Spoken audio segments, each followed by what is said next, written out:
Perfecto. Bueno, bienvenidos a todos. Tenemos nuestro Romagna Nova 12 ya, ¿no? 12 o 13, no me acuerdo. Es un gran placer. Tenemos una programación excelente, excelente. Una de las mejores.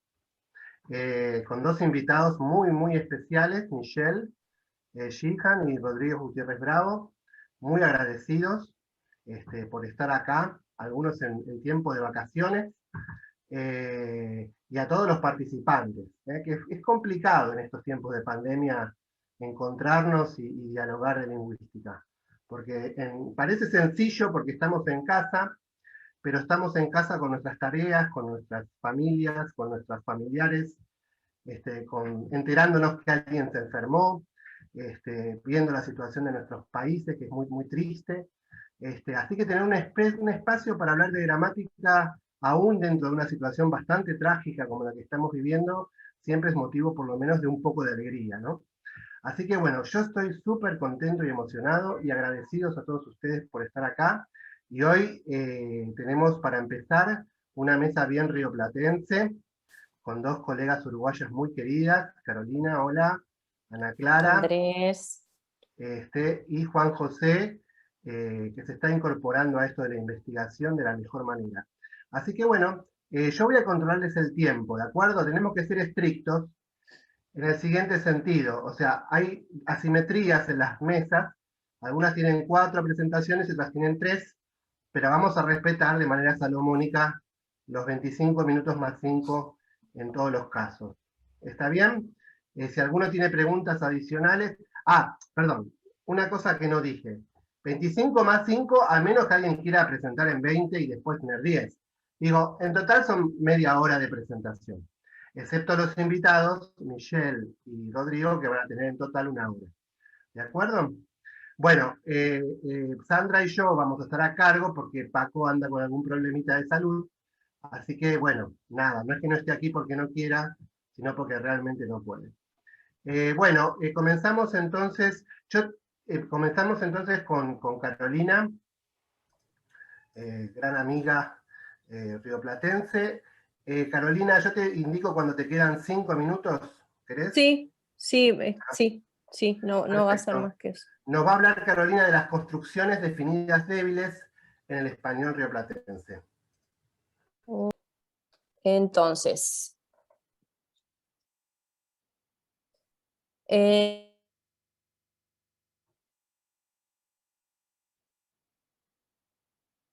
rioplatense, y no puedo pasar.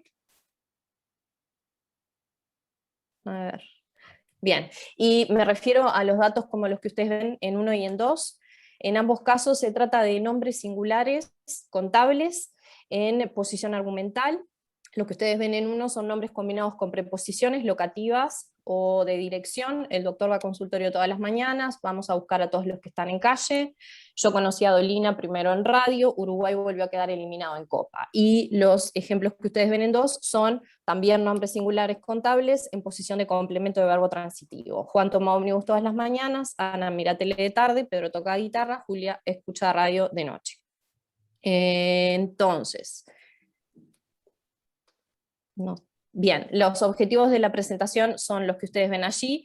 Primero me interesa hacer una descripción del comportamiento léxico-semántico de ambos tipos de construcciones, luego el comportamiento sintáctico, y finalmente hago una propuesta de corte no pseudoincorporacionista de interfaz semántico-sintáctica.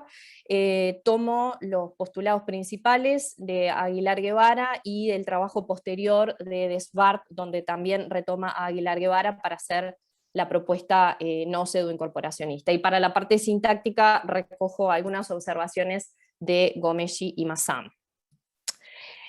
Con respecto a los antecedentes a propósito de los escuetos definidos débiles, la bibliografía hispánica presenta pocos antecedentes. En general hace una descripción de la distribución de estos nombres y son los ejemplos, en general los que ustedes ven en 7. Estoy por decirte que vengas un día a casa, cuando estuvieron en prisión Federico me lo dijo, de vez en cuando se lo veía trabajar encubierta, el expediente se encuentra en fotocopiadora o en dirección. Estos casos suelen ser entendidos como propios de la variedad rioplatense, en desuso por la nueva gramática, y la nueva gramática coincide con LACA, ya LACA 99, en donde entienden que estos nombres no tienen capacidad referencial, sino que designan más bien estados o actividades. Masulo también argumenta a favor de que no se trata de expresiones argumentales, de que no son argumentos, y él sí hace una propuesta incorporacionista, muy siguiendo como los lineamientos clásicos de Baker para su análisis de incorporación.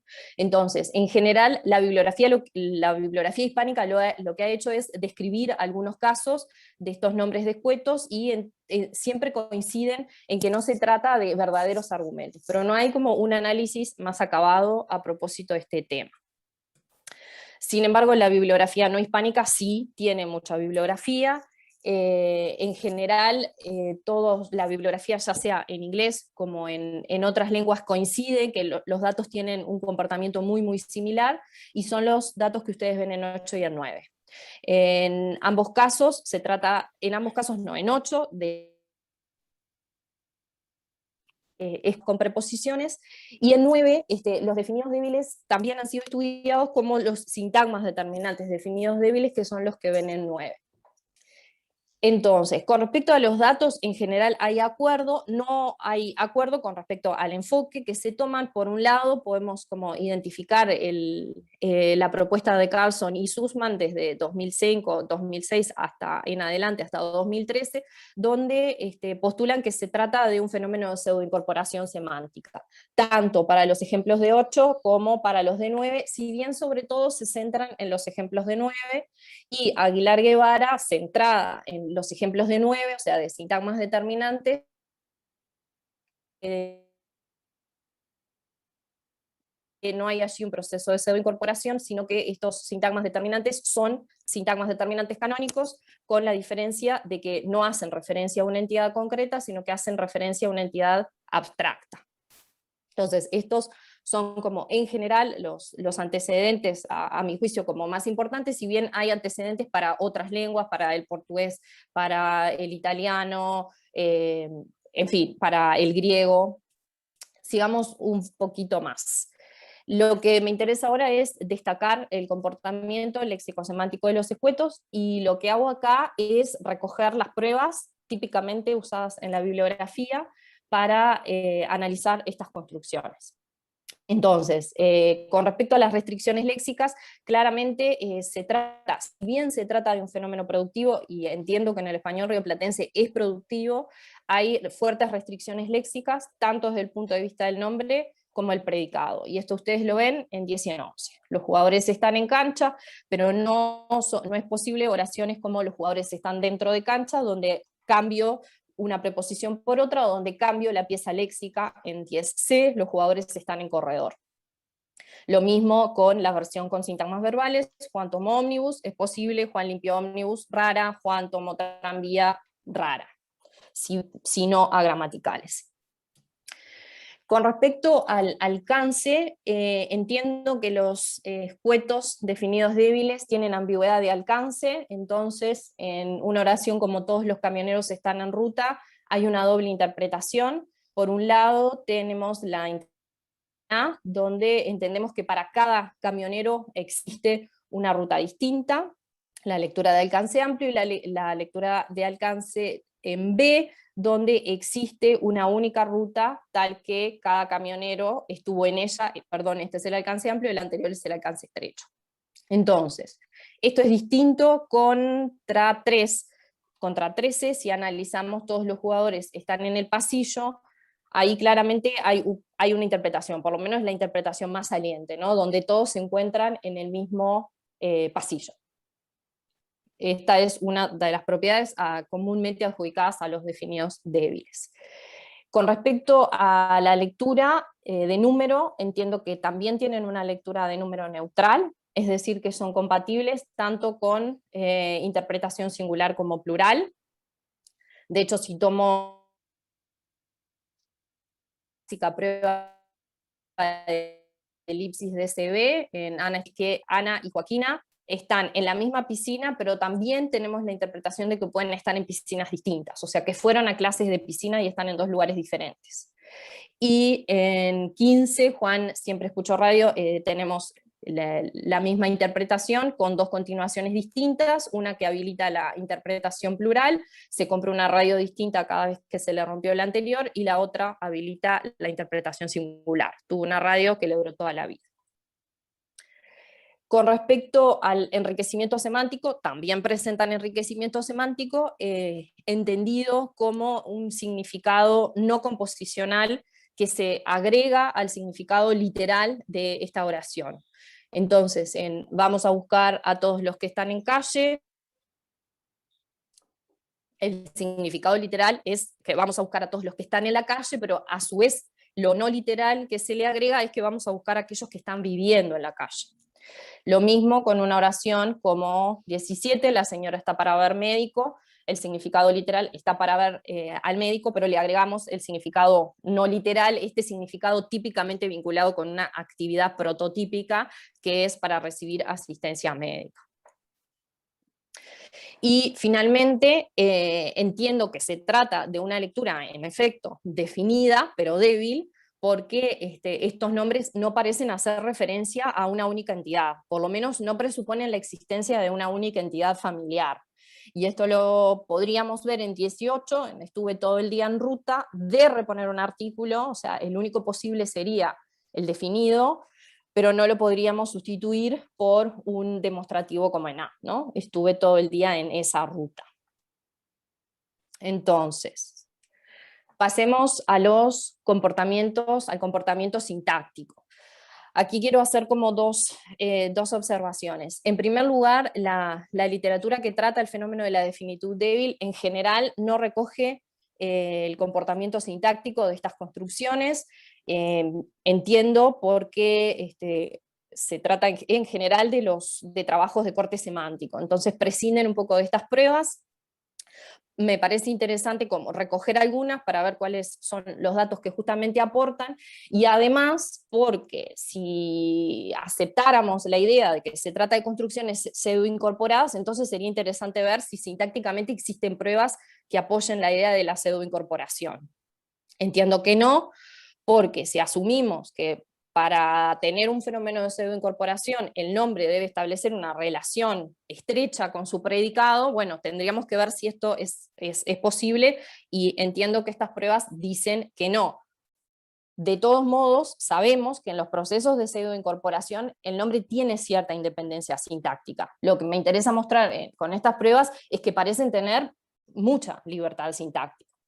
Y es lo que vemos en los ejemplos de 19 y de 20. También tengo que hacer la salvedad de que solamente puedo aplicar estas pruebas a sintagmas verbales y no a los sintagmas preposicionales, porque claramente hay una relación inherente entre la preposición y el nombre que no permite hacer estas pruebas. Pero si asumimos desde Carlson en adelante que el fenómeno de la definitud débil comprende tanto los sintagmas preposicionales como los sintagmas verbales, bueno, entonces tomo la decisión de que en este caso solamente puedo trabajar con sintagmas verbales y no con los preposicionales. Es lo que ven entonces, como les digo, en 19 y en 20. Es posible insertar adjuntos. Juan toma todas las mañanas ómnibus, Juan tiene que tomar todavía ómnibus para llegar a la casa. Esto daría, digamos, un indicio de que no hay adyacencia estricta entre el nombre y el verbo, a diferencia de otros espuestos que sí lo tienen, que no vienen al caso, pero digamos, no es un fenómeno exclusivo. El foco contrastivo es posible, guitarra aprendió a tocar, no piano. Es posible separarlos mediante una pregunta y respuesta, o sea, los nombres pueden funcionar como respuesta, ¿qué te tomaste ayer al final? Taxi, que me lo gana, solo tele. También pueden aparecer en construcciones hendidas, ómnibus es lo que te tenés que tomar, radio es lo que queremos escuchar.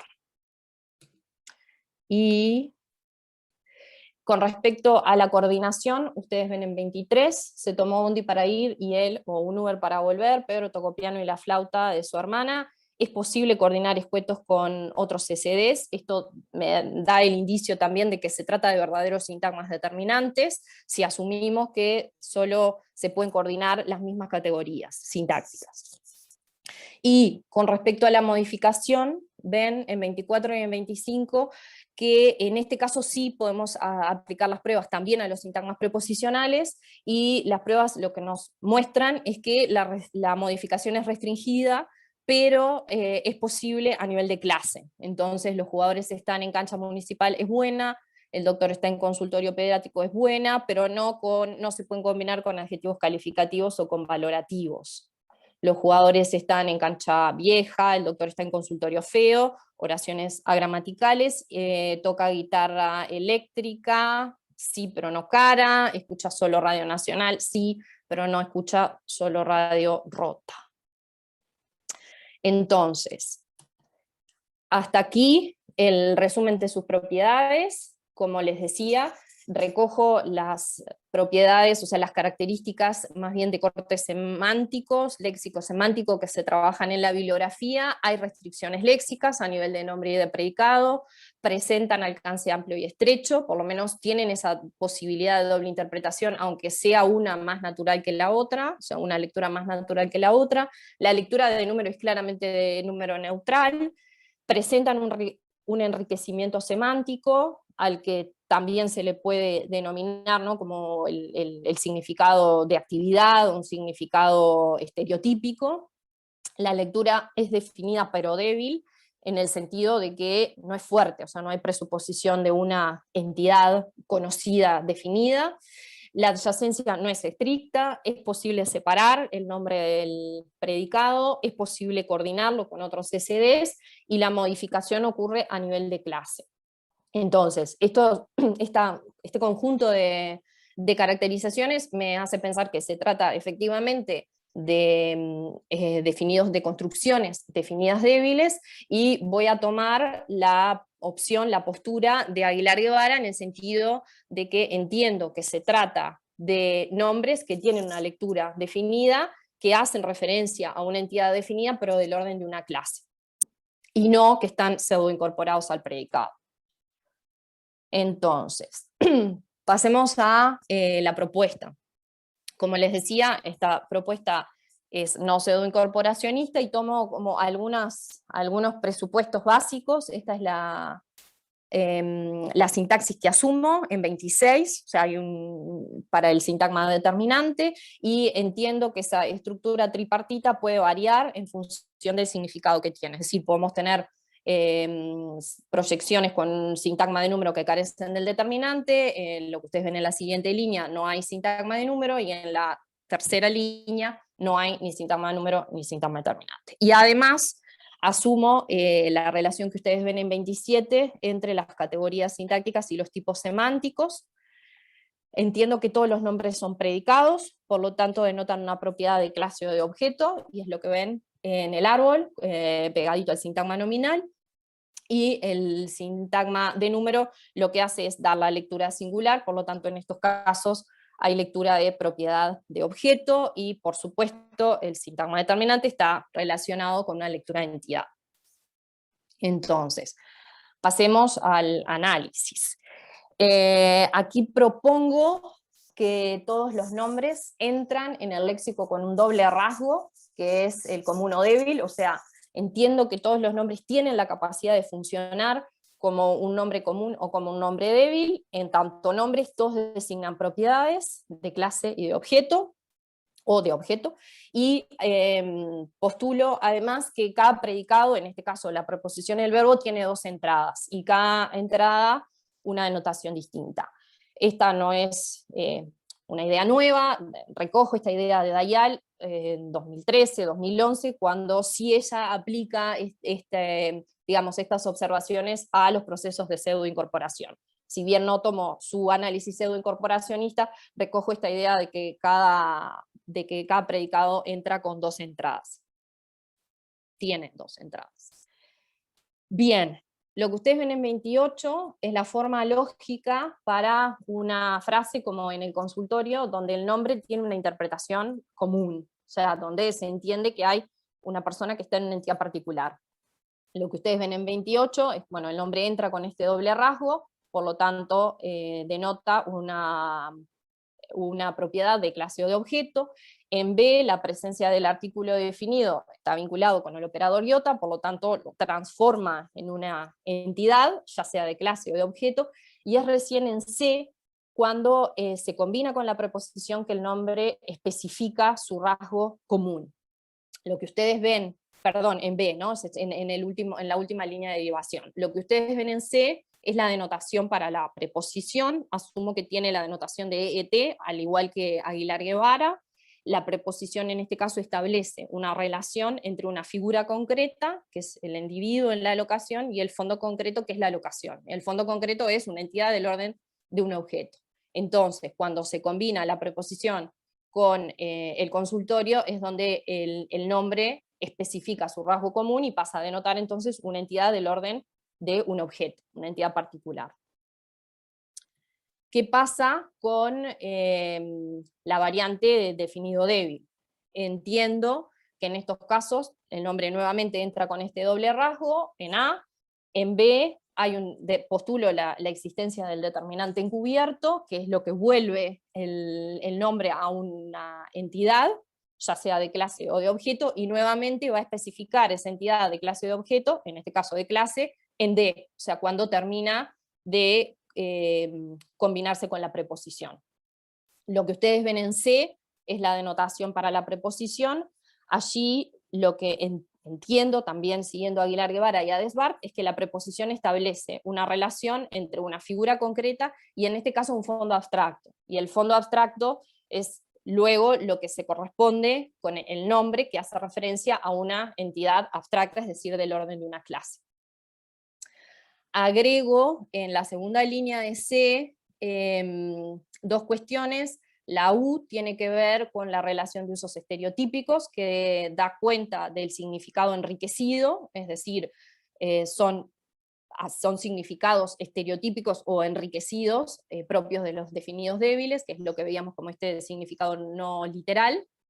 Y señalo además que la relación de realización que toma Aguilar Guevara de Carlson, lo que dice es que estos nombres se pueden realizar como una entidad concreta, o sea, pueden ser instanciados como una entidad concreta en una oración como por ejemplo Juan está en el consultorio, porque intuitivamente entendemos que Juan está en el consultorio, es que Juan está en un lugar particular y no en una entidad del orden de una clase. Entonces, es posible, si bien denotan una entidad abstracta, instanciarse en una entidad particular. Bien, propongo la misma semántica para el sintagma verbal, lo que ustedes ven es exactamente lo mismo. En A el nombre entra con el doble rasgo, en B se combina con un artículo encubierto, en C doy la denotación de mirar, entiendo que mirar aquí selecciona un objeto, pero ese objeto otra vez es del orden de una clase, y cuando se combina con el nombre en D especifica su rasgo débil. Bien, esa es la propuesta semántica, y sintácticamente asumo una sintaxis muy sencilla. Entiendo que en ambos casos se trata de sintagmas determinantes, o sea, ya sea que el artículo esté encubierto o esté expreso. Y en ambos casos la contribución semántica del artículo definido es el mismo, ya sea para entidades concretas o para entidades abstractas. O sea, es exactamente la misma semántica. Esto nos permite dar cuenta de construcciones como en 1, donde tenemos un escueto, pero también en 2, donde existe la posibilidad de recuperar un artículo definido. De hecho, por lo menos en el español rioplatense hay alternancia entre mirar tele o mirar la tele. Bien, por ahí va. Y a modo de cierre, me parece que una propuesta de este tipo, en primer lugar, al tener como evidencia más sistematizada del español rioplatense, aportamos también evidencia a favor de que el fenómeno de la definitud débil es un fenómeno interlingüístico y en general es muy, muy similar entre las lenguas. Y además, me parece que con esta propuesta lo que logro hacer es que no solamente me centro o en los preposicionales escuetos o en los escuetos combinados con verbos transitivos, sino que podemos explicar de una manera unificada todos los tipos de construcciones que tienen interpretación definida débil, desde un punto de vista semántico, pero también desde un punto de vista sintáctico. Entonces, bien, lo que hice fue recoger algunas de las pruebas semánticas, incorporar pruebas, semánticas, incorporar las sintácticas, y entiendo que las pruebas sintácticas como van en esta dirección de que no tiene por qué tratarse de un proceso de pseudoincorporación, aunque no haya artículo, ¿no? Es como ante el fenómeno de, bueno, no hay un artículo, entonces lo entendemos como un proceso de pseudoincorporación, pienso que esta otra opción es posible y es exitosa. Y por fin, me parece que bueno, aporta al conocimiento del español que hasta ahora, por lo menos en las gramáticas, no había sido como abordado de una manera más sistemática o más general. Y eso es todo.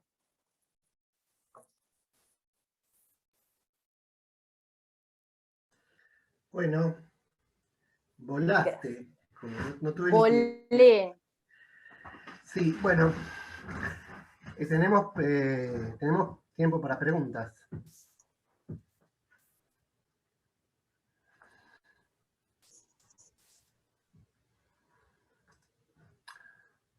¿Alguna pregunta? Ai, perdão, não vi tu mensaje, André. Se tiver tempo ainda, eu gostaria de fazer uma pergunta, mas se tiver tempo. Tenemos, Roberta. Yo tengo preguntas también después, así que... Tá. Que medo. Então, muito obrigada, Carolina. Eu gostei bastante. Acho que a gente também tem definido fraco no português, né, que são muito parecidos com os mesmos definidos fracos que você apontou, né? E propriedades sintáticos, semânticas, que, como você apontou mesmo, né? Mas eu fiquei com algumas, quer dizer, eu tenho algumas dúvidas, né? Claro, você está trabalhando com, bom, o iota, o operador iota é o mesmo, mas você está trabalhando com ambiguidade no predicado. Então, você tem predicados de objeto e predicados de indivíduo, e depois, não é você, na verdade é Aguilar, né? Mas enfim, né? Meio na tradição do Carlson também, aparece essa operação de realização, que a gente vai precisar de qualquer jeito em outros lugares. Por exemplo, quando a gente tiver, que não são definidos fracos, né? Quando a gente tiver, por exemplo, os bare plurals no inglês, né? A gente precisa dessa operação de realização. Então, John killed mosquitoes the raw afternoon, somehow, a gente tem que dar conta dessas realizações, né? Então, de alguma forma, eu fico me perguntando, será que a gente precisa ter essa ambiguidade no predicado? Será que a gente não pode imaginar que a gente tem operações dentro do léxico mesmo? Eu sei que a Dayal assume que é uma ambiguidade, a Dayal 2004, assume que é uma ambiguidade do predicado, mas eu acho que, por exemplo, as propostas, né, do Kerr, que é mais contemporâneas, vamos dizer assim, né, você teria mecanismos, né, internos de geração desses predicados, então você não precisaria propor uma ambiguidade. Então, a minha primeira pergunta, e a outra pergunta é, claro, você está jogando a história toda no... Desculpa, não é você, né? Enfim, né? Tá falando que a questão é a questão do número ali, né? Então é o número que está dizendo se a gente tem um objeto individual level, um objetozinho, ou se a gente tem um kind, uma classe, uma espécie, seja lá o que for, né? Mas eu fico me perguntando se... Bom, daí eu não sei, né? Espanhol suficiente, mas claro que quando a gente tem, por exemplo, no português, a baleia é um mamífero, por exemplo, né? Você não tem ali, você vai ter que ter ali, de alguma forma, número, né? Imagino. Fiquei imaginando isso, né? Então, eu não sei se realmente a gente consegue dizer que... Porque, enfim, você está propondo, de alguma forma, que a estrutura ela é deficiente de número, vamos dizer assim, né?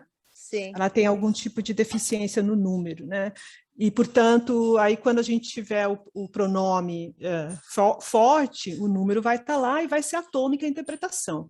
Mas, obviamente, a espécie, e aí tem a ver também com um pouco a sua definição de definitude, a espécie é um indivíduo,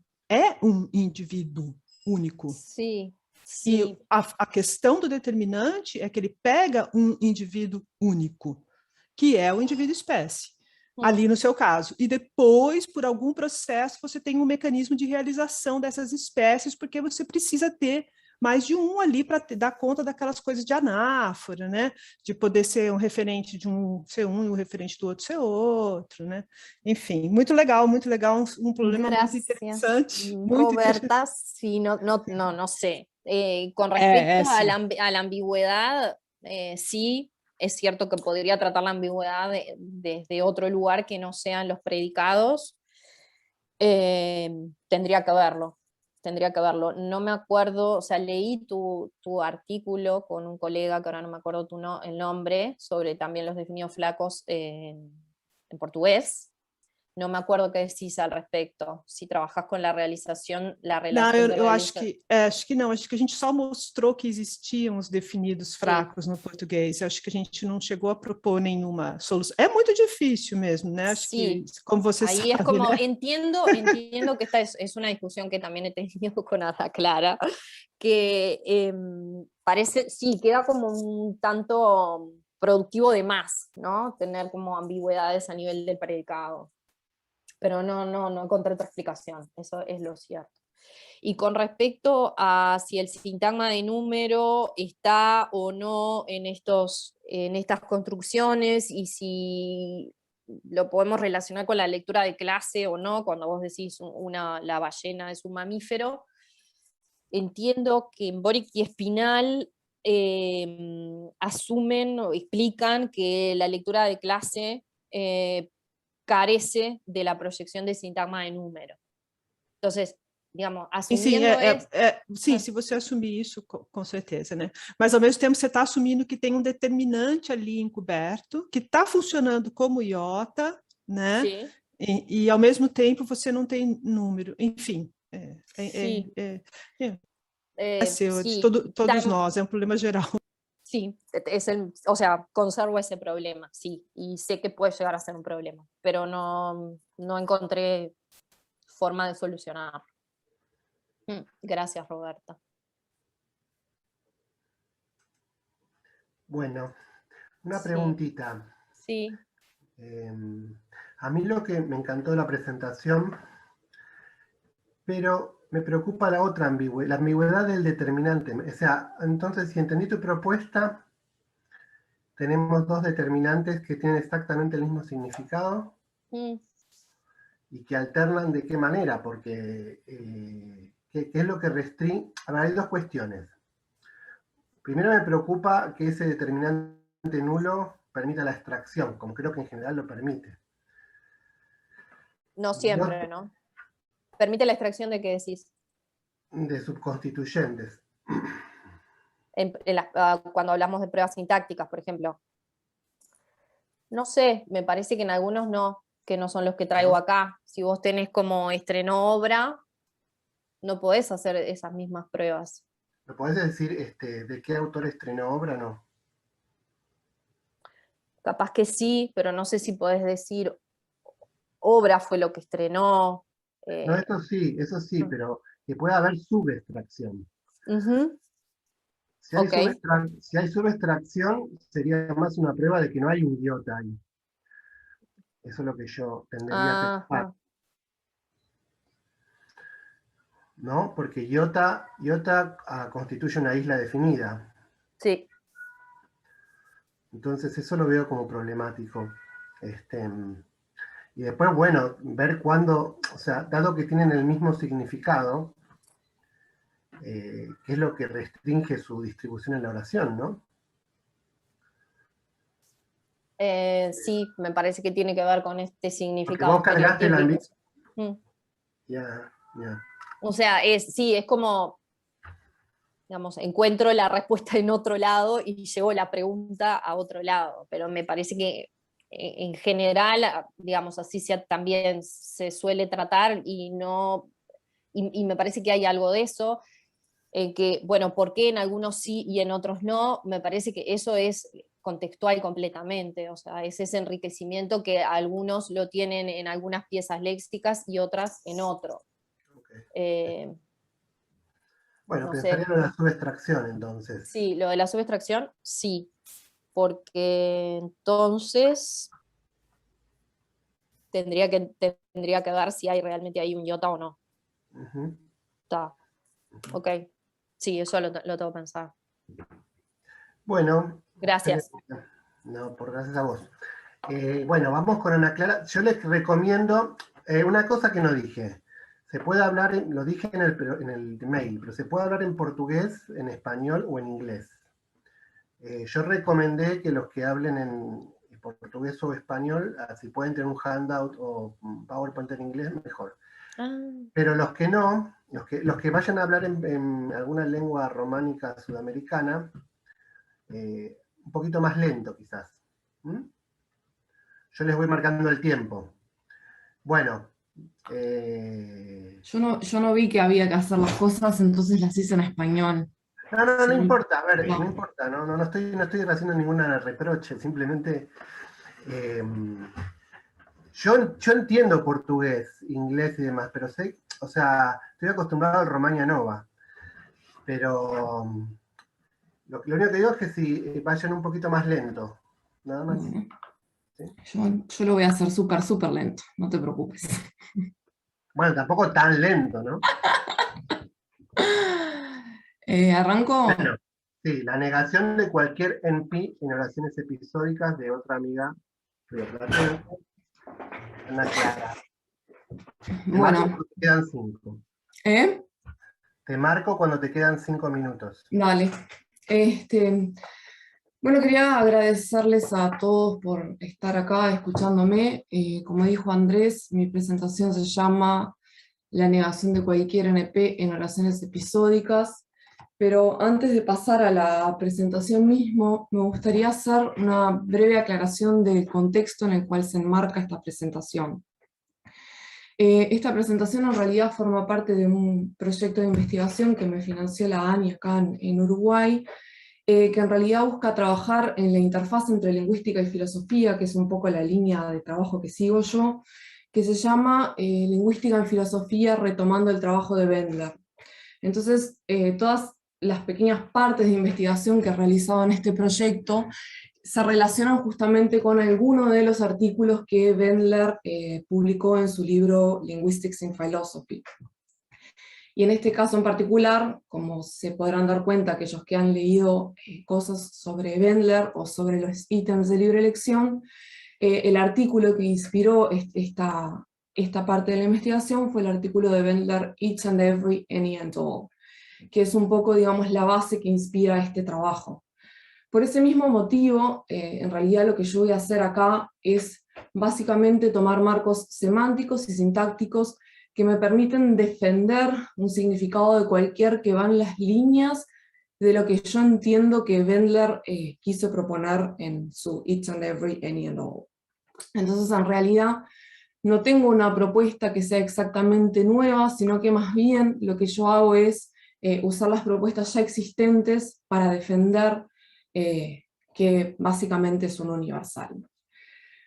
Pero antes de eso me gustaría hacer como una breve introducción, por si es que hay gente que en realidad no ha trabajado con los ítems de libre elección, que básicamente tiene que ver con el hecho de que, bueno, uno, en primer lugar, en la literatura anglosajona, el estudio de los ítems de libre elección ya es de larga tradición, o sea, desde el trabajo de Wendler, en donde por primera vez se defiende que el any, ¿verdad?, del inglés presenta lo que él llamó libertad de elección, freedom of choice, es que más o menos, digamos, empieza a discutir el valor que tienen este tipo de ítems. Obviamente en inglés esto presenta la complejidad de que el any no es solo free choice, sino que a la vez es un ítem de polaridad negativa, pero nosotros ya cuando nos pasamos al español tenemos la ventaja de que para nosotros es es cualquiera el que funciona como ítem de libre elección, y entonces de alguna manera podemos eliminar parte de las dificultades que tiene trabajar con este tipo de ítems, justamente porque es cualquiera el que nos presenta esta libre elección.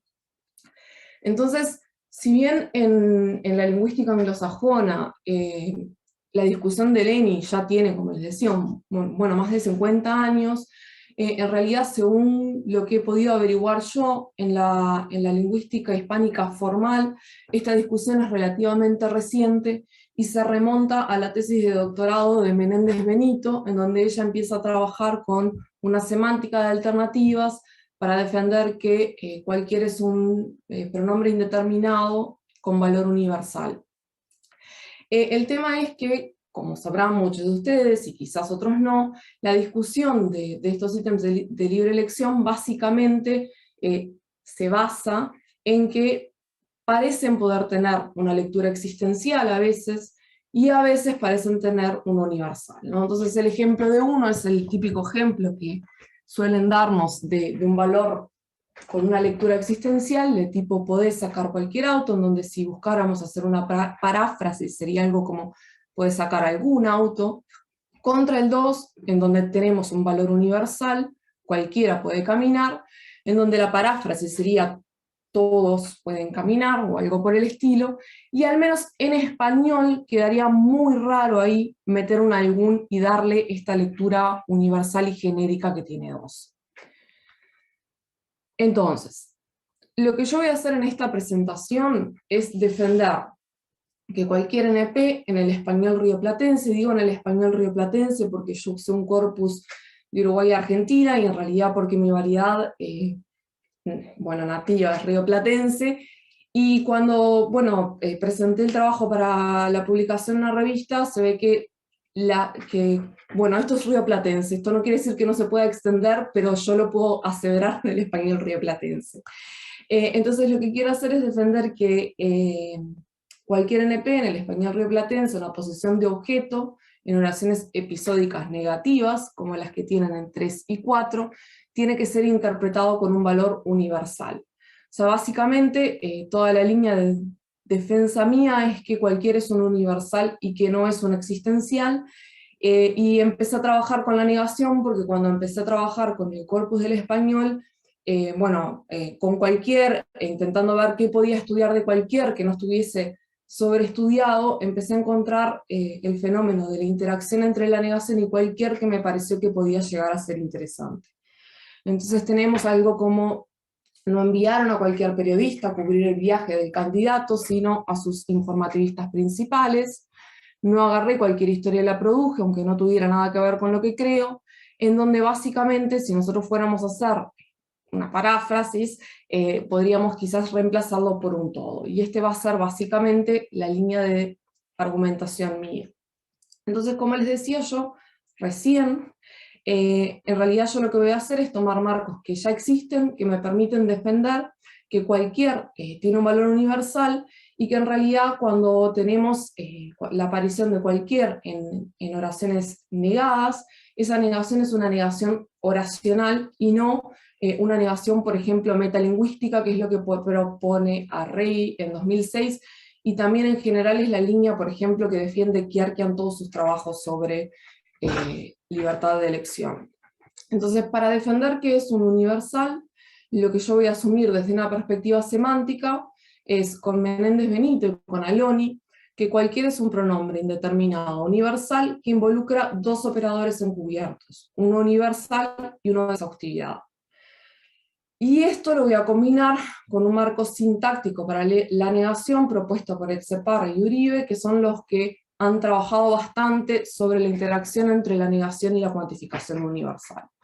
Entonces, en realidad voy a usar estos 2 marcos, que ya están, para defender el valor universal de cualquier, justamente, y el free choice también de cualquier, justamente como para intentar seguir lo que entiendo yo que es el espíritu wendleriano.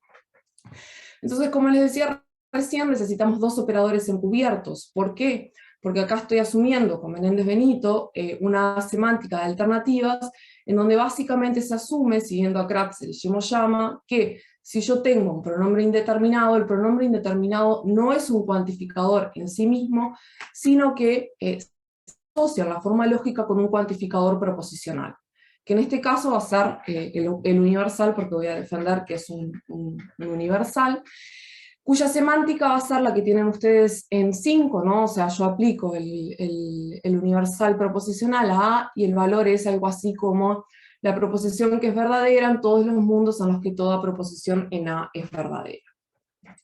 El problema que tiene la propuesta de Kratzer y Shimoyama para dar cuenta del valor semántico que tiene cualquier, y acá ya también podemos meter al any del inglés, es que, como es sabido desde el tiempo de Wendler, el any o el cualquier no puede aparecer en oraciones episódicas. Yo no puedo decir cualquiera caminó, no se puede decir en inglés tampoco anybody walked. Si nosotros siguiéramos la semántica de alternativas de Kratzer y Shimoyama, esta derivación debería ser posible y no podríamos explicar por qué esto es, digamos, semánticamente anómalo.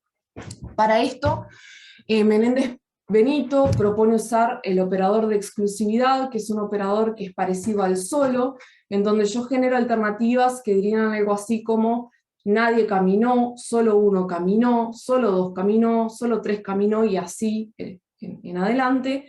Y lo que esto me generaría es que la interacción entre el solo y el universal me daría una contradicción y por lo tanto la derivación fallaría y yo podría explicar por qué no puedo usar cualquiera en oraciones episódicas. Yo no estoy usando el operador de exclusividad porque Aloni en el 2007 muestra que el problema que tiene el operador de exclusividad es que solo puede operar a nivel proposicional, y en realidad nosotros tenemos casos del any subtrig, una noción que comienza con Legrand en el 75, en donde nosotros podemos tener frases con cualquiera que sí pueden aparecer en contextos episódicos. Entonces yo puedo decir algo así como cualquiera que quisiera caminó, o anybody that wanted to walked. Y en estos casos el operador de exclusividad de Menéndez Benito no puede funcionar, y esto es algo que ella misma sabe y lo asume tanto en su tesis de doctorado como en el artículo de 2010. La ventaja que tiene el operador de exhaustificación es que puede operar tanto a nivel proposicional como a nivel de entidad, y por esto Aloni en 2007 propone utilizarlo. Y en realidad el valor del operador de exhaustificación es el que tienen en 6, que básicamente nos dice que tenemos un operador que nos va a tomar expresiones alfa de tipo E, que van a ser dadas por el dominio A, el predicado, que nos va a dar la propiedad P, y nos va a devolver una expresión x alfa P, que es la que tienen ustedes en 6, que va a ser de tipo EST, o sea que va a denotar como propiedades de proposiciones. El problema que tiene esto es que nuevamente nos va a implicar una quizás complejidad adicional, que es que necesito dos cambios semánticos, dos type shifts, para poder explicar, por un lado, por qué a veces cualquiera puede aparecer en cosas como cualquiera puede caminar, y por qué puede aparecer cuando está subtrigged o cuando tiene una relativa en oraciones episódicas. Entonces necesitamos un type shift E, que me va a dar entidades, y un type shift ST, que va a ser de tipo proposicional. Pero como acá yo voy a trabajar con oraciones episódicas, me voy a quedar y les voy a presentar simplemente el shift E, que va a ser el que me va a permitir explicar algo como que es cualquiera que intentara caminar, caminó.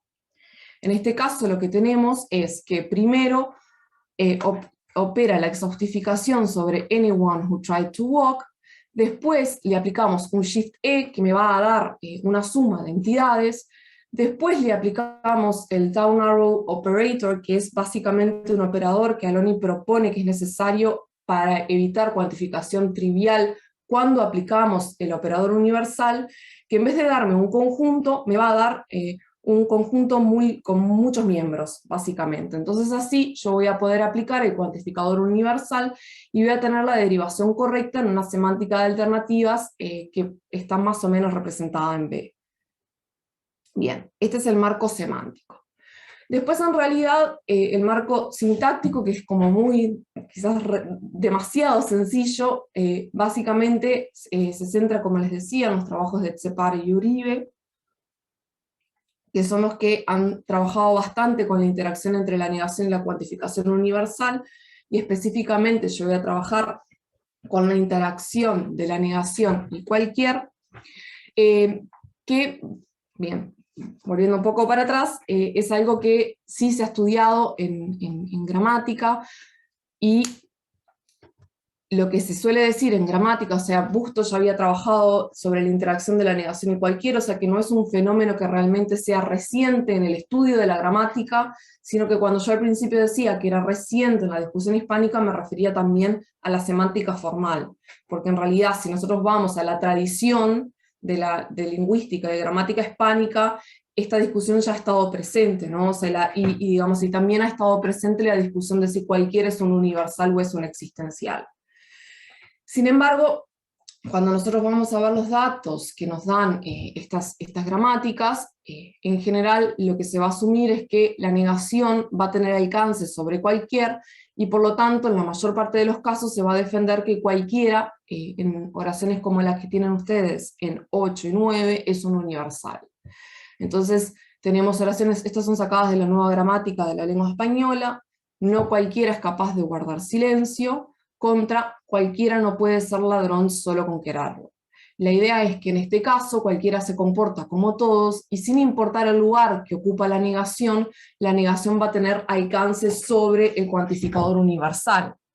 Y por lo tanto, esto permitiría defender que esta negación es una negación proposicional u oracional, o sea, externa a la IP, y que en realidad cualquiera es un universal justamente porque se comporta sintácticamente como el universal y no como el existencial, en donde no tendría siempre alcance, la negación no siempre tenía alcance sobre el cuantificador.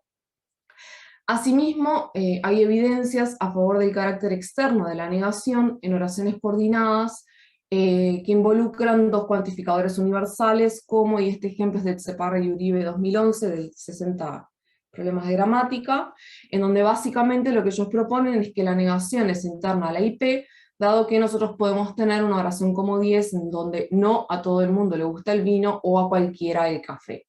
Lo que me gustó de este ejemplo, y por eso lo traje a colación en esta presentación, es justamente el hecho de que lo que tenemos es un todo combinado con un cualquiera, lo que de alguna manera permite reforzar la idea de que cualquiera es un universal, que es lo que voy a defender yo acá. Bien, entonces ahora voy a volver a las oraciones de cualquier, en oraciones episódicas negadas, y me gustaría también remarcar que quizás les parezca que son casos aislados, pero no lo es, porque cuando yo estaba haciendo el estudio corpus me llamó poderosamente la atención este fenómeno. Asimismo me llamó poderosamente la atención lo poco que había sido estudiado en la lingüística hispánica, por lo menos en el corte semántico. Entonces tenemos oraciones como: no nos referimos a cualquier tipo de prenda, sino a aquellas exclusivas de alto nivel, que ya lo leí. No enviaron a cualquier periodista a cubrir el viaje del candidato, sino a sus informativistas principales. No agarré cualquier historia y la produje, aunque no tuviera nada que ver con lo que creo, y no queremos cualquier verdad. Estas oraciones son todas sacadas del Corpus Davis, y acá el de él está separado porque es como me lo presenta el Corpus Davis, y en realidad mantuve básicamente la estructura del corpus, y básicamente lo que yo quiero defender es que en todas estas tenemos una negación externa que básicamente lo que está haciendo es negar el valor universal que es introducido por cualquiera. Esto puede parecer recontra evidente, pero en realidad en la discusión de los ítems de libre elección no lo es, porque tradicionalmente se ha argumentado que en estos casos, que cuando tenemos una negación de cualquier, sobre todo aquellos que quieren defender que cualquier tiene un valor existencial, se ha solido establecer que este tipo de negaciones son negaciones metalingüísticas, como las que presenta Horn en casos como "That's not just any woman, that's my wife", en donde el just any está justamente de alguna manera como reforzando esa negación metalingüística, que no está negando realmente, o sea, no está transformando algo verdadero en falso, sino que simplemente está reforzando una cuestión más bien pragmática. Lo que yo argumento es que no, esto es una negación oracional común y corriente, y entonces si nosotros queremos interpretarlo, debemos interpretar a cualquier como si fuera un universal, porque si yo niego un existencial, tengo como resultado una nada, que no es el valor que tienen este tipo de oraciones. Ahora, si yo más o menos expliqué bien un poco los problemas que tiene cualquiera, o sea, yo arranqué diciendo que se supone que cualquiera no puede estar en oraciones episódicas, yo no puedo decir cualquiera caminó, no puedo decir anybody walked, salvo que las oraciones estén relativizadas o que aparezcan subtree, y que eso permite, ¿no? O sea, como les había presentado hace un rato, hacer un type shift E que va a permitir que yo pueda cuantificar universalmente sobre las alternativas que me genera el pronombre indeterminado. Entonces, para explicar la validez semántica que tienen este tipo de oraciones, voy a necesitar proponer un modificador encubierto del tipo que dice ahí que pudieran elegir. Esta idea en realidad es una idea que yo tomo de Dayal en el 98, quien propone básicamente que para explicar oraciones como la de 15 que tienen ustedes ahí, after the dinner we threw away any leftovers, debía haber un modificador encubierto que pudiera ser recuperado del contexto, algo así como el ejemplo que ya es algo that we saw, que pueda ser recuperado del contexto para que esto pueda ser interpretado episódicamente. Entonces, retomando esta idea de Dayal, que ella también vuelve a retomar en 2004, mi idea es, de nuevo, para explicar por qué puede aparecer en ese tipo de oraciones cualquier NP, es proponer este modificador encubierto del tipo que pudieran elegir. ¿Y por qué que pudieran elegir? Porque en realidad, si nosotros proponemos un modificador encubierto de este estilo, podemos reflejar en el significado la libertad de elección que tiene la gente para elegir de las opciones que tiene aquella o aquellas que se ajustan mejor a la que quiere, porque en realidad a veces elige una, pero a veces elige más de otras. Cuando tenemos una oración como no mandaron a sus... me olvidé. No enviaron a cualquier periodista a cubrir el viaje del candidato, sino sus informativistas principales, recupero algo que es plural, y por lo tanto en realidad, digamos, de alguna manera, lo que yo puedo hacer con este modificador encubierto es eso, mantener como la libertad de elección que presentan los ítems de libre elección. Entonces, una vez que... Sí. Dale. Entonces, una vez que tenemos estos ítems de libre elección que están relativizados, que están subtreed, podemos hacer una representación semántica sin ningún problema, en el marco de semántica de alternativas que les presentaba recientemente, inspirado en el trabajo de Aloni y de Menéndez Benito, y analizar una oración como no agarré cualquier historia que pudiera elegir, como tienen ustedes en 17, o sea, yo le aplico el operador de exhaustificación, luego hago un cambio semántico tipo E, le aplico el down arrow, bueno, la flechita para abajo, y ahí tengo la derivación semántica que yo quiero, ¿no? O sea, entonces la expresión con el cambio semántico más el operador de exhaustificación nos va a dar como salida la suma de historias que podía haber elegido en W0, luego para evitar esta cuantificación, tendría que decir trivial, aplicamos down arrow a esa suma y vamos a producir individuos singulares que me va a permitir, bueno, al combinarlo con el verbo, generar un conjunto de alternativas, y finalmente aplicarle el cuantificador universal para que no exista, digamos, una derivación semántica errónea. Como el conjunto se da en el alcance de un universal negado, ¿no? O sea, porque la negación es externa al universal, tenemos la interpretación querida, que es que no todas las historias fueron elegidas por mí, o no todos los informativistas fueron enviados por el canal. La representación sintáctica es sencilla, simplemente una negación oracional externa al IP, y debido a que esa estructura sintáctica se corresponde con la negación oracional y que la semántica se deriva del valor universal indeterminado de cualquier, podemos concluir que no estamos frente a una negación metalingüística, simplemente una negación oracional que niega el carácter universal de cualquier.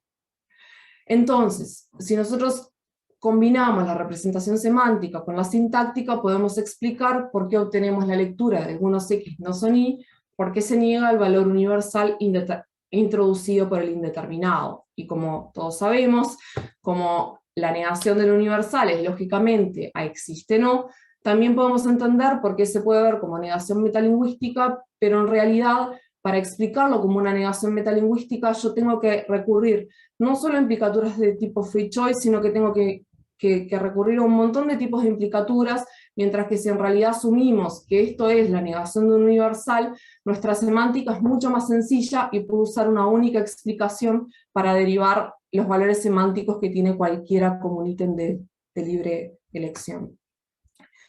Bien, para terminar, lo que yo intenté hacer es mostrar que un marco de semántica de alternativas puede dar cuenta del valor universal y free choice o libre elección de cualquier. Y también defendí que la negación en oraciones episódicas es una negación oracional, por lo que no se puede defender que es una negación metalingüística, y esto se da en un marco más general, en el que, de nuevo, o sea, yo defiendo que cualquier debe ser siempre entendido como un universal, y esta perspectiva parecería ser por lo menos una salida un poco más parsimoniosa y más económica que otras, en donde aunque la semántica es un poco complicada, o sea, pero con una única explicación para todos los fenómenos involucrados. Bien, y con eso termino. Esas son las referencias. Solo quería decirles que hace un par de semanas se publicó el artículo en donde está esto, o sea que si quieren lo pueden agarrar en Isogloss. Y nada, muchas gracias.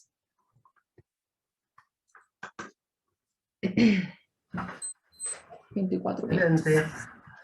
La semántica formal está copando a Uruguay. Muy bien. Tenemos un minutito para preguntas.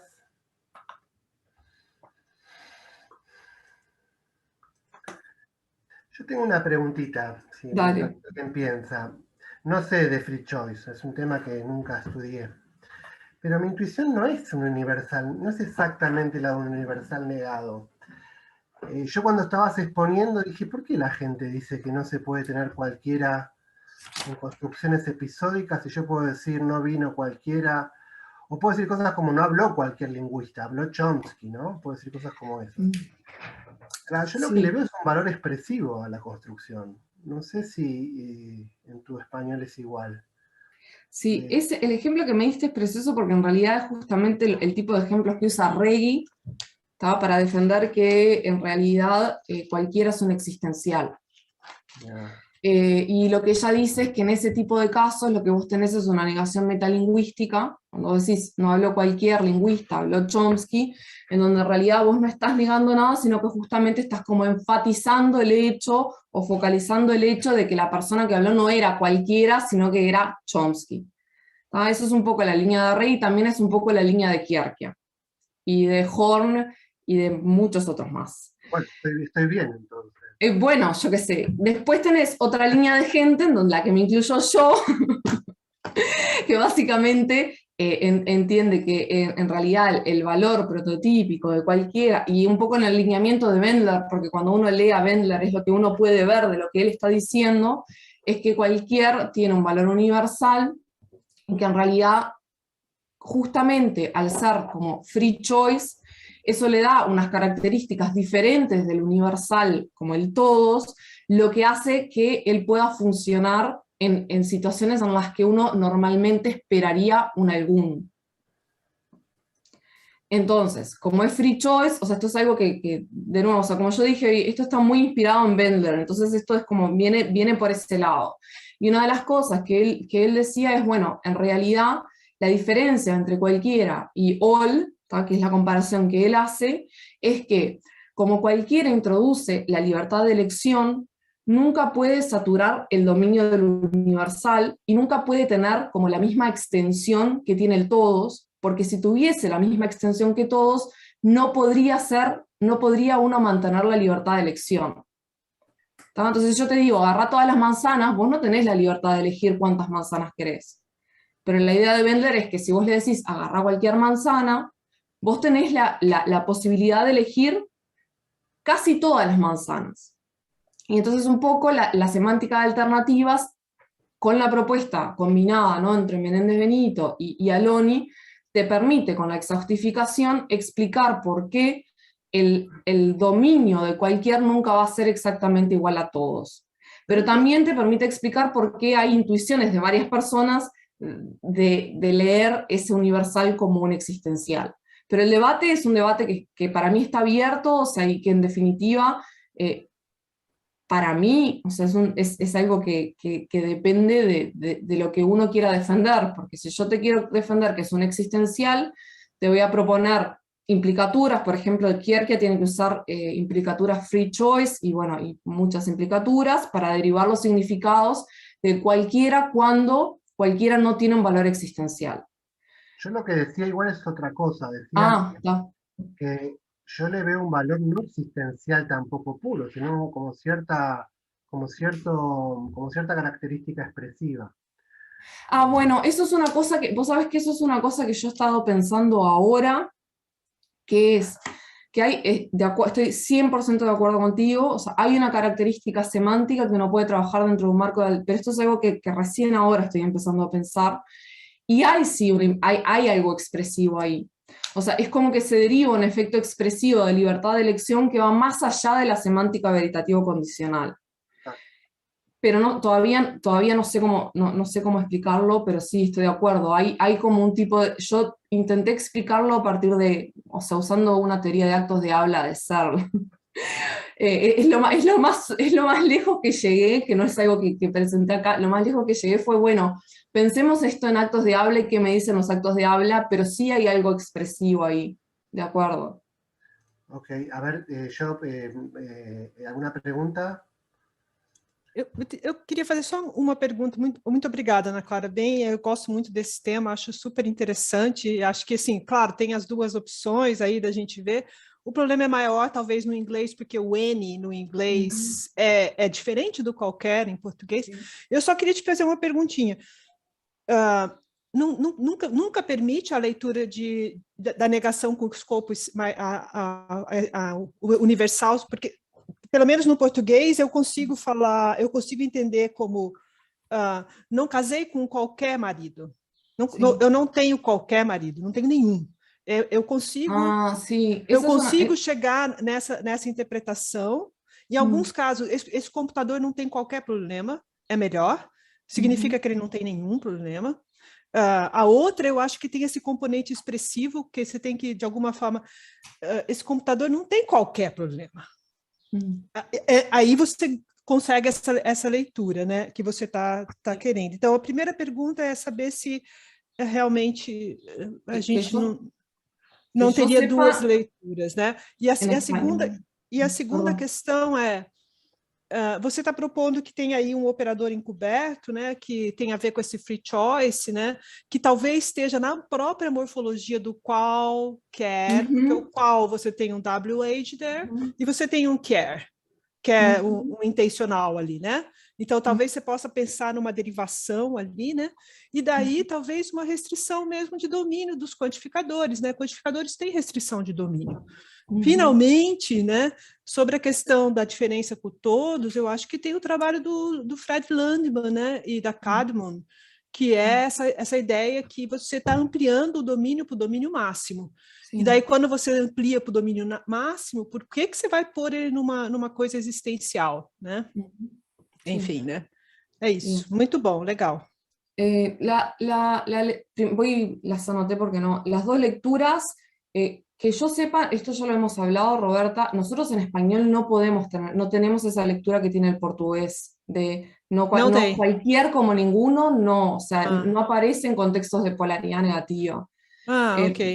Por eso creo que nós já conversamos disso, verdade. La comparación con el portugués brasilero, porque realmente el portugués brasilero parece tener algunos comportamientos de cualquier más NPI que como lo que tenemos nosotros, que es solo free choice.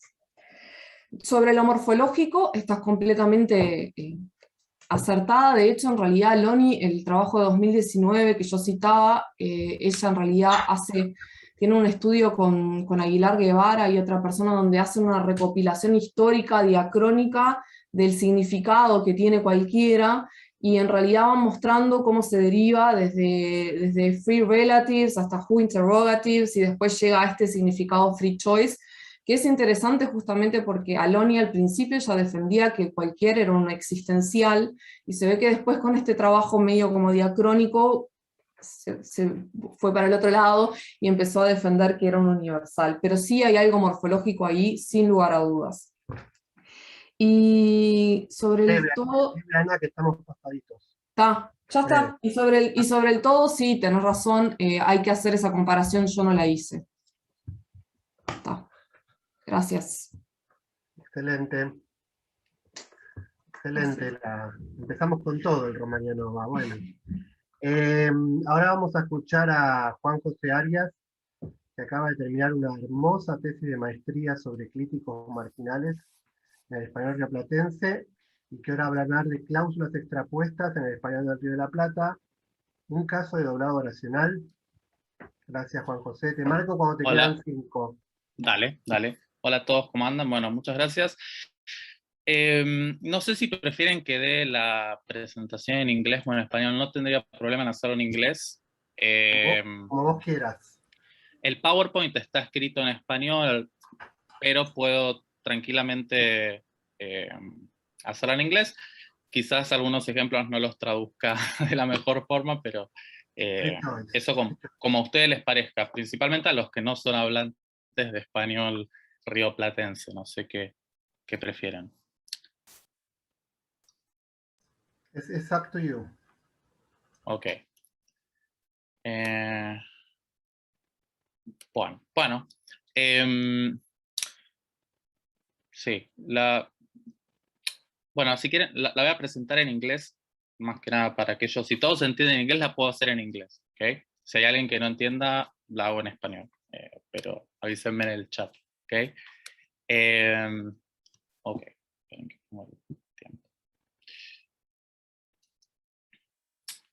So in this presentation, I'm going to refer to some cases of what Jespersen, Otto Jespersen calls extraposition. Okay, in 1933, Otto Jespersen describes a number of structures in English, okay, in which a word or group of words is often placed outside the sentence proper, okay, and in the place in which that clause should be, there appears a pronoun, in this case, what he calls a preparatory or anticipatory it. And he says that this is done because it's more convenient to place the CP, the clause, in final position to avoid ambiguity or obscurity, right? And these are some of the examples he gives.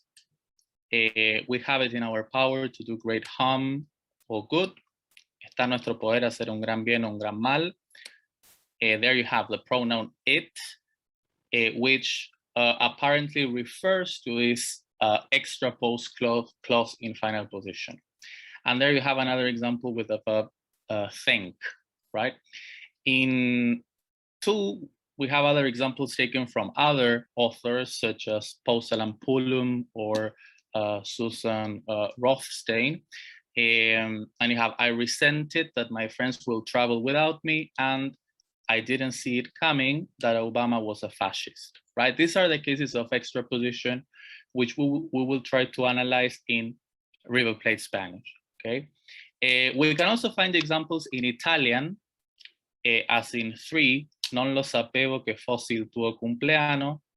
I didn't know that it was your birthday, right? This law, the clitic law, seems to refer to an extra post clause in final position, okay? In Spanish, some authors, Kenningston or Poston, have documented examples of clausal doubling, okay, in which we have an accusative clitic along with a clause, a noun clause in final position, as in the following example. Ya lo creo que los encontré, especially with the verb creer, right? And Andrés Bello, you know, the famous linguist, observes that although, you know, clitic doubling is something that creates a very bad effect, he says, he observes that there's an exception in Cervantes, okay, in which doubling is quite natural and expressive, although the example is quite exceptional. And here we have an example of clausal doubling in Cervantes in 6. Siempre Sancho lo he oído decir que el hacer bien a villanos es echar agua en el mar. Okay. In the Royal Spanish Academy and in the Asale grammar, we can find this observation that clitic doubling when it comes to clauses was quite common in medieval Spanish, okay? And we have a number of examples, as in 7a, a Dios lo agradezco, que del rey es su amor. The grammar says that lo anticipates, you know, the subordinate clause, que del rey es su amor, and the same thing happens in the rest of the cases. In the case of, in all of the examples, you will see that we have the third person pronoun in red and the extra post clause in orange, okay? And they observe that this is not frequent in modern Spanish, okay? That it's not common for us to say, José lo cree que Rosa está informada, although in some cases we can find, in some varieties, we can find examples such as, tú ya lo sabes que me tienes a tu disposición, ya lo creo que ella lo sabía, o te lo dije que tenías que tener más cuidado, okay? And they provide other examples, okay? This is the only reference we have in the Royal Spanish Academy, right? Now, in tune with these observations, the Melo finds 20 cases of doubling with noun clause out of a corpus made up of 334 cases, okay?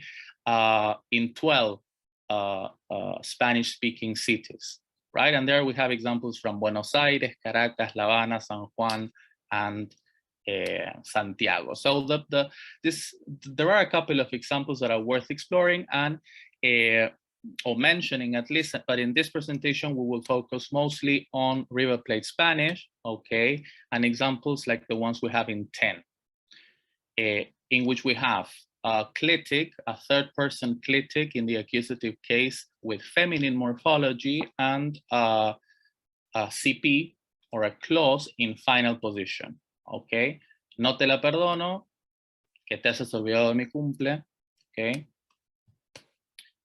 Te la regalo, irte de vacaciones con Mario. This means that you don't like, or you wouldn't like going on holiday with Mario. La disimula re bien que es gay, okay. No me la veía venir, que Obama fuera un fascista, which is like a paraphrase of I didn't see it coming that Obama was a fascist. We have a very similar structure. Se la recreyó que nos casamos en Guayaquil. No me la esperaba tener que contarle la verdad al rector. And a beautiful example with Paranomasia, with the word container, okay, which is like, don't tell me that Messi left, you know, Barcelona, okay, the team. These are instances of marginal clitics. You know, a marginal clitic is one that doesn't make a formal contribution, but makes a semantic contribution in the sense that the features, the 5 features that it gets, do not seem to agree with another constituent or phrase in the structures, as is the case of regular clitics. En La Vía María, la agrees in person, number, and gender with Maria, but in these cases, it's very difficult for us to pinpoint where the clitic gets its features, its 5 features from, right? So these are the questions that we will try to answer, which are the semantic and morphosyntactic properties of these structures.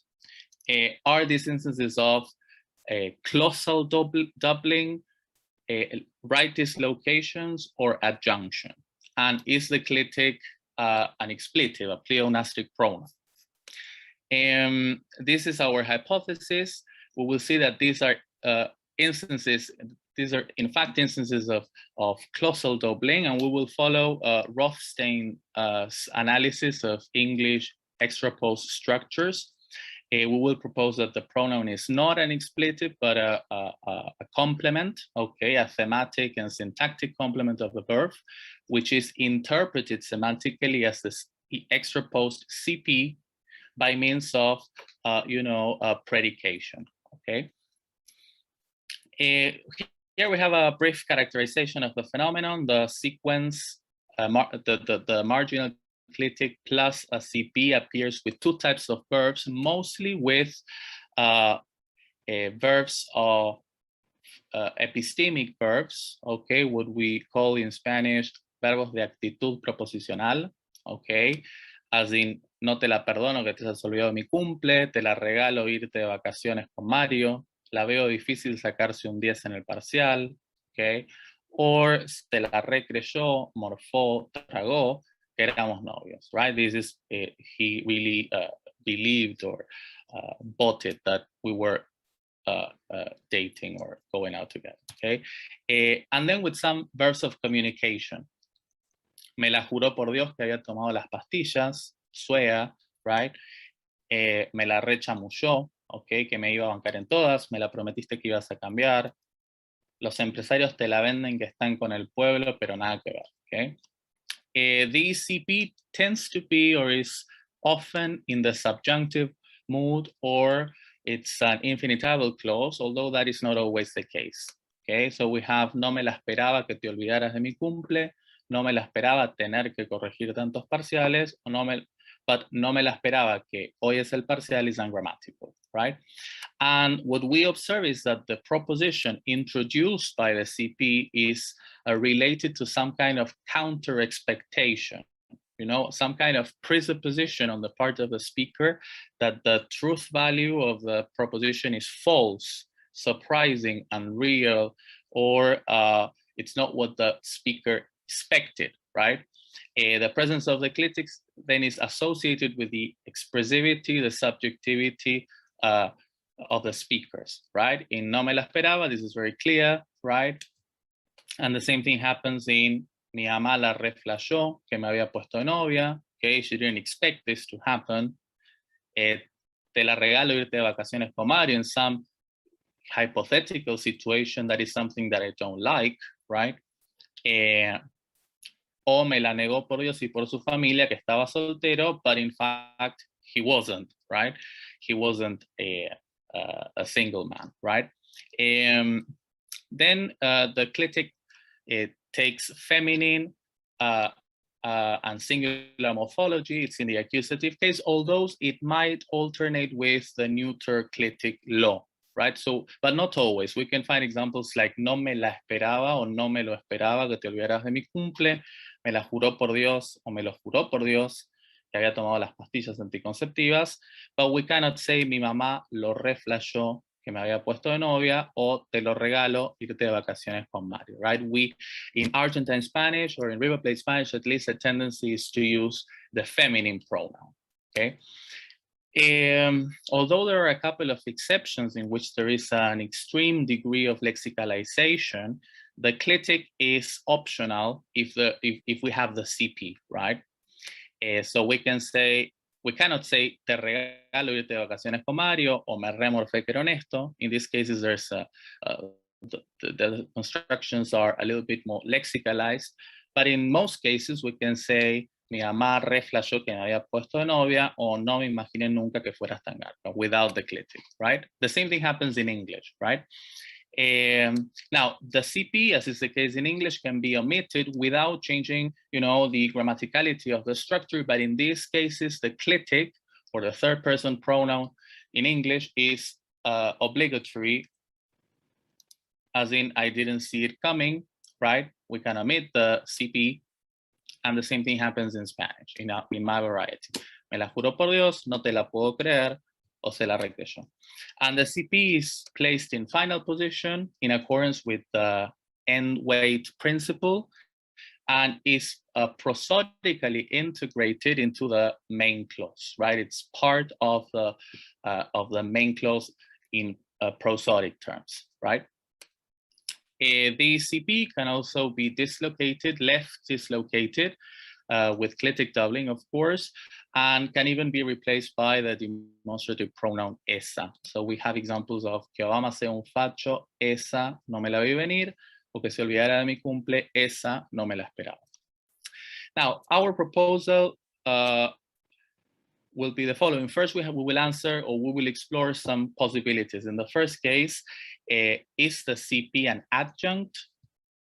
and the clitic is an argument of the verb, well, we will postulate that this is not the case because adverbial adjuncts can be focalized while the ECPs cannot, right? So we can say Juan solo dio la presentación comiéndose las uñas, no rascándose la pera. Here we have an adjunct which is focalized, right? But we cannot do that with the clitics we are studying or with the constructions we are studying. We cannot say Juan solo la disimula bien que es un facho, no que es hincha de boca, that's ungrammatical. O Juan solo la esperaba que te olvides de su cumple, no que te olvides de su aniversario de casados, right? The second possibility is to consider whether these are instances of right dislocation or of doubling, right? What we will propose is that these are instances of clausal doubling, because if we apply the tests, you know, used by the bibliography to tell these phenomena apart, those implemented by Saab, Di Tullio, et al., Srobiewski, the structures exhibit the behavior characteristic of clitic doubling, right? And these are the tests that the authors resort to, okay? We will show that clitic doubling and clausal doubling, or these structures have the same or exhibit the same behavior as opposed to right dislocations, okay? And so in the first example, the optional doubling, right?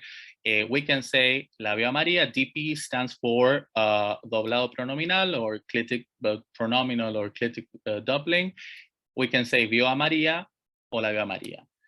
We can say se recreyó que nos fuimos a China. This is clausal doubling or doblado oracional, the DO. The clitic is also optional. Now, we cannot say vio a María, right? With a right dislocation, DD, dislocación a la derecha, and we cannot say se recreyó que nos fuimos a China, right? We need to insert the clitic, okay? Then, when it comes to informational focus, well, we can ask the question, ¿a quién vio Juan? We can say Juan la vio a María. That is possible with clitic doubling. The same thing happens with clausal doubling. We can say que se recreyó Juan, Juan se la recreyó que nos fuimos a China, okay? With right dislocations, this is not possible, or the outcomes are anomalous. ¿A quién vio Juan? Juan la vio a María. Que se recreyó Juan, Juan se la recreyó que nos fuimos a China. You know, that's also anomalous, right? When it comes to contrastive focus, clitic doubling and clausal doubling are possible. We can say Juan la vio a María, no a Luisa.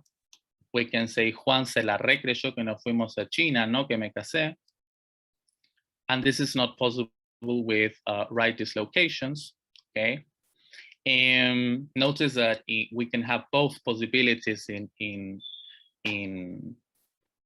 Spanish. We can have a possibility in which we have clausal doubling, as in Juan se la recreyó que nos fuimos a China, or an example with right dislocation, as in Juan se la recreyó que nos fuimos a China, right? With a pause in the middle, which is represented by the comma.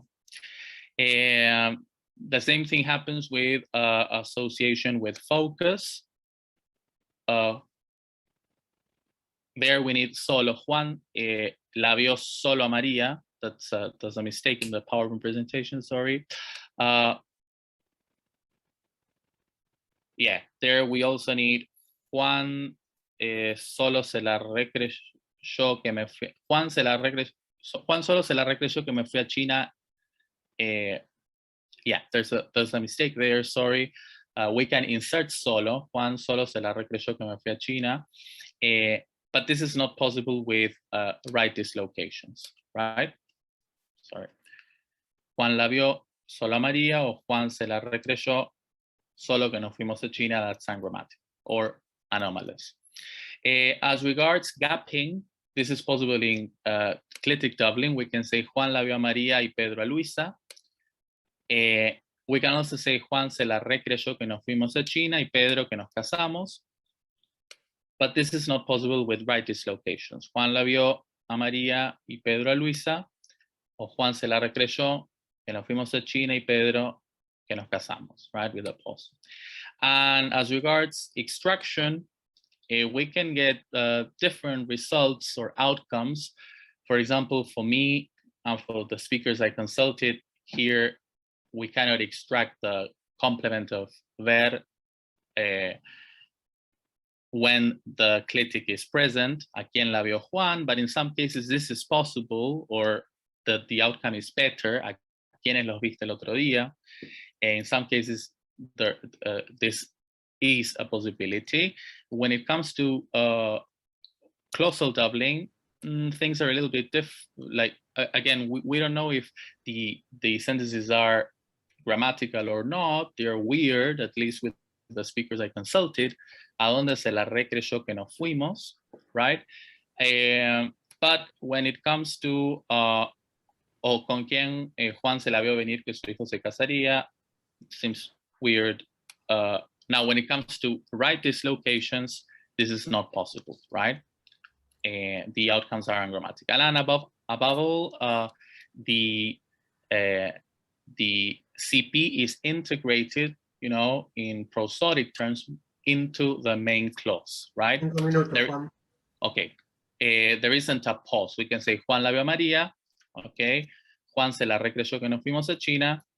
Juan la vio a María, there's a pause, okay, represented with the comma, and the same thing happens if the CP is right dislocated, okay? So the debate on this data in English was quite heated in the 90s, especially between Posel and Pullum and Rothstein. According to the authors, Posel and Pullum, the CP originates or is space generated, okay, in complement position, and is then displaced to the right so as to be replaced by an expletive pronoun. This would assume or indicate that there are object expletives. Rothstein argues against that view and provides a number of arguments in favor of the idea that object expletives don't exist, right? And that it is a common pronoun that is interpreted as a variable, which is related to an event which has already been mentioned or which is prominent in the communicative context, right? And she says that the mechanisms that licenses the CP, the extra post CPs, is predication. So according to Rothstein, the notion of subject has to be understood not as the subject of a clause or sentence, but as the subject of a syntactic predicate. So according to this view, we can say that these third-person pronouns the presence of these pronouns is justified by virtue of a predication condition, this one, that every predicate, syntactic predicate, must be syntactically saturated. So in this view, the clitic la would be a variable that denotes an event already mentioned. And in this case, it would, this is in accordance with the observation that the CP introduces some kind of counter expectation, this presupposition that the truth value of what is being introduced is false or surprising or unreal. So, no me la veía venir que Obama fuera un facho. There, la would be interpreted as que Obama fuera un facho. If I ask you the question, ¿qué no te veías venir? The answer would be que Obama fuera un facho, and the same thing happens in English, right? According to Rothstein, these CPs would function as predicates that require a subject. So the CPs, the extraposed CPs, would be predicating something about la or it. And an analysis in these terms would have some kind of relation with the proposals of a big DP and big CPs, and also with the idea explored by Saab that clitics can be predicate abstractors.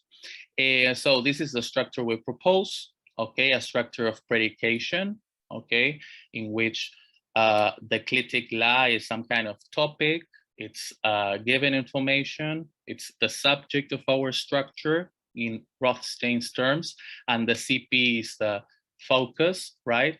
the new information or the information that is more relevant so as to interpret the content of La. There's a relation of predication between these two, the clitic and the CP, and the relation is stative or, according to Fernandez Sanchez, of specification. The CP specifies or explicates the pronoun, right? La. It tells us something about it. And as opposed to clitic doubling with pronouns, there isn't agreement, because this is a marginal clitic, and features, the 5 features are remain the same, right? It's feminine, accusative case, and singular. We suggest that an analysis like this could also be applied to clitic doubling. Maybe there is a structure of predication. For example, in La Vía María, La would also be the subject. You know, we can propose an analogous analysis, okay, and Maria would be the predicate of that structure of predication. There's a relationship of subject-predicate, you know, between the clitic and the doubled object. And here, in this case, there is agreement as opposed to the marginal clitic, as is the case with subjective complements or objective complements, right, in Spanish or in other languages. So these are the conclusions.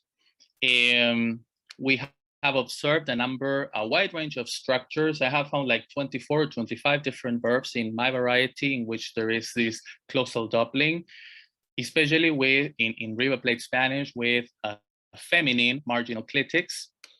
The phenomenon is circumscribed to epistemic verbs or verbs of communication, which introduce a proposition related to some kind of, or associated with a counter expectations, to some kind of surprise or something which is not true. We have demonstrated that these are not cases of adjunction or right dislocation. These are instances of clausal doubling related to the notion of predication as described by Rothstein in English. And we believe that these data invites us to reflect upon the role of predication in clitic doubling, as well as in other empirical domains related to doubling, as in Yo me siento feliz, or these cases in which there's a clitic, say, you know, a reflexive clitic agreeing with the subject, right? This is something which is to be further explored in the future. And in the same way that we can establish a parameter, this now subject parameter in relation to, you know, spec-TP, the traditional constituent occupying subject position in our syntactic structures, I was wondering whether a variety could also be analyzed, you know, in this light, you know, in terms of some kind of null subject parameter in the domain of V and its complements, either when it comes to clitic doubling or clausal doubling. So maybe we can establish, you know, that in River Plate Spanish, you know, we can we can drop the subject in terms of spec-TP, but when it comes to animate objects which are double, this is not possible, right? We tend to double, we tend to insert a pronoun having subject complement, and the same thing happens with clauses, right? Maybe in Italian we can drop the subject, but there's no clitic doubling, but we have instances of a clausal doubling. And in English, well, we cannot drop the subject. For example, in spec-TP, we don't have like clitic doubling, as is the case in my variety of Spanish and in other varieties of Spanish, but we do have instances of extraposition or clausal doubling, right? This is just a hypothesis, and this is to be further explored in the future. Okay, well, thank you very much. Gracias, obrigado. Y esta es la bibliografía. Bueno, excelente. ¿Preguntas?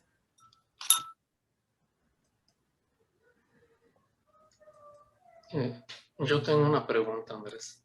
Sí, claro. Bueno, pues primero que nada, muchas gracias por esta presentación. Verdaderamente, pues, una excelente presentación.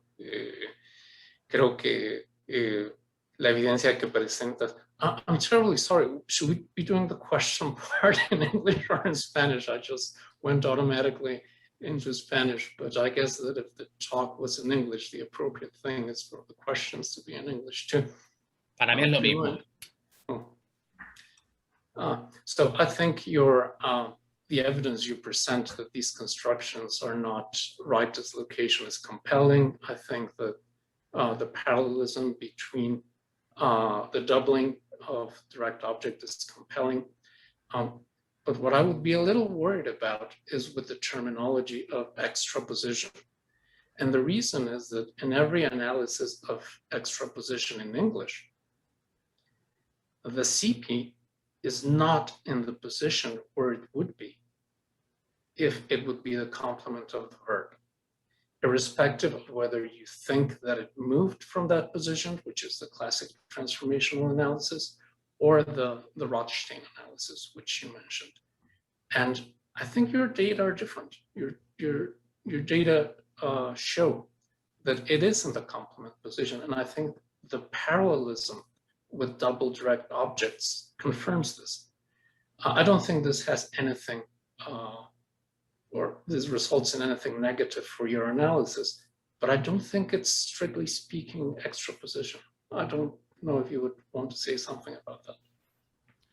Yes, I used Jespersen's terminology just to draw some kind of parallelism between this phenomenon, which was studied maybe in greater depth in English.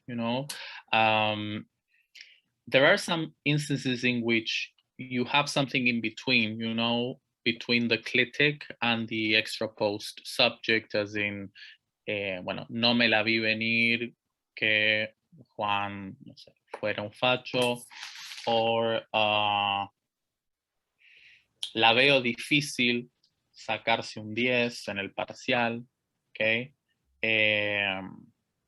So there are some cases in which you have something in between and the CP appears in final position, as is the case in English, right? But yes, I just use the term extraposition so as to draw a parallel between the two languages, although I know that this implies that there has been some kind of transformation or like movement to the right. So that's why I'd rather, dub the phenomenon, as clausal doubling rather than extraposition. Thank you. Fascinating phenomenon. Questions, comments? Pueden preguntarme en español también, ¿o no? Bueno, voy. Solamente te quería hacer una pregunta que no sé si tiene incidencia o no, pero ¿qué pasa si tenés entonces el clítico, el masculino, el lo? Porque en algunos de los ejemplos que vos dabas, a mí me suenan incluso más naturales con lo. ¿Eso cambia Sí. tu análisis o qué pasa ahí? No, yo no me refería a la morfosintaxis del clítico por cuestiones de tiempo, obviamente. Hay una relación entre el neutro lo y el clítico marginal la, al menos en el español de Buenos Aires, la tendencia es hacia el uso de la, al menos últimamente. O sea, predomina incluso también históricamente la preferencia por el clítico en femenino más que en masculino. Por ejemplo, en los estudios de corpus que realizaron otros autores como Arellano, que muestran que a partir de 1900 el clítico femenino empieza a preponderar por sobre el masculino. Pero sí hay una coexistencia, ¿no? Incluso en algunos casos, como ni lo dudes, que el lo parece ser un poco más natural. Sí hay una relación entre el femenino y el neutro, que por ejemplo Ángela Di Tullio propone que el femenino es una nueva forma neutra o una nueva Sí. alternativa. Yo creo que no, que hay una diferencia entre el femenino y el neutro, principalmente porque no hay sustantivos neutros en español, entonces el lo, a diferencia del la, no seleccionaría un SN, digamos, sino que sería simplemente un no determinante, mientras que el femenino abre esa posibilidad y permite incluso en algunos casos recuperar algún sustantivo femenino, que se puede observar en el amplio uso del femenino para referirse a, no sé, por ejemplo, no sé, en algunos casos, como otros casos de críticos marginales como Juan la embarró, el la podría referir a la cancha, o se largó con toda la energía, o la junta en pala la plata. O sea, en algunos casos el femenino abre esa posibilidad y sí se relaciona, digamos, con, y esto es lo que lo caracteriza a un crítico marginal, que funciona como una variable que permite, digamos, asociarse a algún tipo de objeto semántico abstracto, que es lo que propone Spinal, alguna Sí. especie de noción, evento. Entonces, en el caso del lo, la morfología sería más por defecto, ¿no? Es más claro explicar la morfología que tiene, masculino y singular, o directamente no tiene un nodo de número. En el caso de las cosas son un poco más complicadas por el femenino, pero bueno, eso también en mi tesis de maestría está más o menos explicado y tiene que ver con la feminización de los neutros, o esta idea de que el femenino puede referirse a objetos abstractos, vagos o definidos, indefinidos. Y es muy común, por ejemplo, en no casa una, no pega una, típica, de una, ¿no? O estar en una, que se usa mucho ahora acá. No sé si estos ejemplos a ustedes en Uruguay les suenan gramaticales también, porque también Lo de estar en una no, y lo de flashear no lo usamos tanto. Entonces sí entiendo que no dirías lo flasheó, pero nosotros no lo usamos. Pero las otras me iban más con masculino, pero obviamente intuitivamente no. Bien, buenas, gracias. Bueno, excelente. Yo tenía preguntas, pero estamos pasados de tiempo. Después te las hago, Dale. las hago en privado. Sí, quería agradecerte, Andrés, también por algunos de los juicios y tus observaciones al respecto, y también a Ángela sobre los datos del italiano principalmente. Un placer, un placer. Estamos esperando tu tesis de doctorado ahora, porque acá hay mucho futuro. Excelente la presentación, te felicito. Bueno, gracias, Andrés. Nos vemos entonces a las 2. Isso, 2 horas.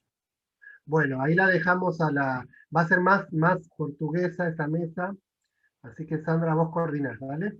Sim, à tarde eu sigo. Bueno, nos vemos en un ratito. Saludos.